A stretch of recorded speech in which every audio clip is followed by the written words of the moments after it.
এইটো মূল পথ আমার উত্তর ময়নপুরী আফরুবি মহুয়া মিলন বাজার বরতারি এটাই পথ। এইটো পথেদি আমার মানুষ লেনচিচিঙা অভয়পুরীলৈকে যায়। কিন্তু মেইন সমস্যাটো হৈছে এই দলংখন মানে ৰিপেয়াৰিঙৰ যি পইচা পাতি আহিলে আৰু যাক দায়িত্ব দিলে সেইজন মানুহ ৰিপেয়াৰিং কৰোঁতে মানে কৰিব লাগিছিলে হাল কাটো দি, কিন্তু কৰিলে হ'ল অকাটা কদমেদি কৰাৰ কাৰণে আপোনালোকে কেমেৰাটো ইয়াত ধৰিলে পাব, গম পাব। এইখিনি আমি ৰাইজৰ তৰফৰ পৰা কৰিছোঁ। এইটো আমি ৰাইজৰ তৰফৰ পৰা এনেকৈ দিছোঁ, কিন্তু একচুৱেলিতে ইমান বয়া কাঠেৰে তাৰমানে কদম এটা কাঠ, সেইটো কাঠৰ ভিতৰত নপৰে, এনে আমি মূৰাই দিব পাৰি। আমি আপোনালোকে কেমেৰাখন ভালকৈ ধৰিলে প্ৰত্যক্ষ কৰিব পাৰিব বা ৰাইজেও মানে এইটো কাম যে নিম্নমানৰ কাম হৈছে। কামটো কিমান টকাৰ সেইটো আমি গম নাপাওঁ। ফলক দিয়া নাই, কিন্তু ঠিকাদাৰজন আছিল বেলেগৰ। কিন্তু যেতিয়া ঠিকাদাৰজন কামটো কৰি গুচি গ'ল, তাৰপিছত এইটো মানে ৰিপেয়াৰিঙৰ এটা কাম আহিলে, তেতিয়াই জৰাজীৰ্ণ অৱস্থা দলংখনৰ।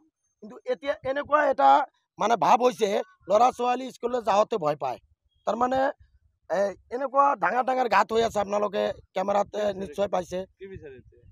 এতিয়া আমি বিচাৰিছোঁ দলংখন আকৌ পুনৰাই ভাল কাঠেৰে এইটো ৰিপেয়াৰিং কৰিব লাগে, আৰু যাতে আমি এই কেইবাখন গাঁৱৰ মানুহ যাতে এটাই মূল পথ, এইটো পথেদি যাতে আমি যাতায়াতৰ ব্যৱস্থাটো মানে সুকলমে হয়, তাৰ কাৰণে আমি বিধায়ক মহোদয়ক আহ্বান জনাইছোঁ যাতে অতি সোনকালে আমাৰ এই দলংখন ঠিক কৰি দিয়ে।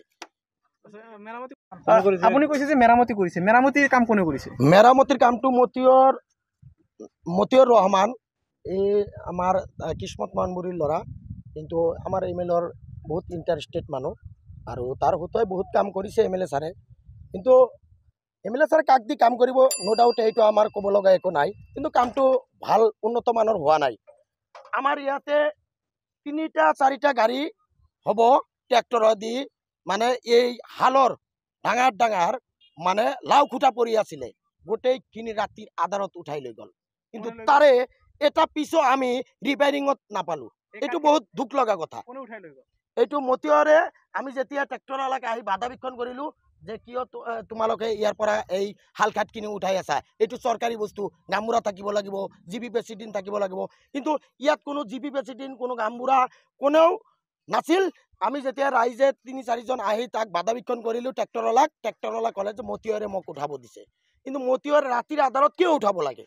আমাৰ প্ৰশ্নটো হ'ল, মতিয়ৰে যদি 2টা গাড়ী ট্ৰেক্টৰ দি যদি হালখিনি উঠাই লৈ গ'ল, মতিয়ৰে দিনৰ ভাগত ল'ব লাগে, মোৰ কথাটো এইটোহে। কিন্তু ৰাতিৰ আধাৰত কিয় উঠাই লৈ গ'ল? এইটো 4-5 মাহ আগৰ কথা। আৰু ইমান ভাল হাল কাঠ থকা সত্ত্বে কিয় ইমান দুৰ্বল কাঠেৰে মেৰামতি কৰা হ'ল? ইয়াত মোৰ এটা সন্দেহ হৈ আছে।